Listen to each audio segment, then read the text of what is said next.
Première partie, différentes notions du mot compétence. Abordons, si vous voulez bien, cette première partie en se demandant qu'est-ce qu'une compétence. Selon le dictionnaire de l'Académie française, il se dit compétence par extension de l'aptitude d'une personne à juger d'un ouvrage, à parler savamment sur une matière, etc.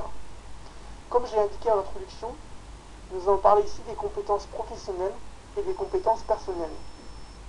Le site portailrg.org définit les compétences professionnelles comme la démonstration par un individu qui possède la capacité, c'est-à-dire les connaissances, les habiletés et les attitudes d'accomplir un acte professionnel, une activité ou une tâche conformément à une norme ou à toute exigence prédéterminée.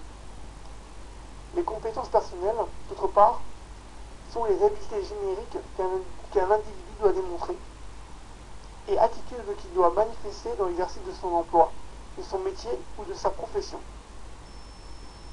Après avoir pris connaissance de ces notions, il est vrai que la frontière entre compétences professionnelles et compétences personnelles reste floue. Pour éclaircir cela, prenons quelques exemples. Les compétences professionnelles sont d'après la définition, donc le savoir-faire en situation. Alors concrètement, qu'est-ce que cela signifie? Par exemple, si une personne écrit sur son CV dans la rubrique compétences gestion de projet, ça veut dire qu'il est capable de gérer un projet dans le sens technique que cette expression recouvre, c'est-à-dire la gestion du temps, la gestion financière, ou également la gestion des hommes, s'il doit manager une équipe par exemple.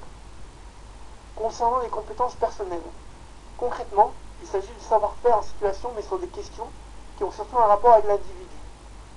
On peut alors parler d'atouts professionnels. Par exemple, contre toute attente, être discret, qui peut être vu comme une qualité, peut être une compétence personnelle et donc un atout professionnel. En effet, pour l'exercice de certains métiers, comme celui de devenir médecin, ce dernier doit être capable de garder le secret médical sur le dossier de son patient.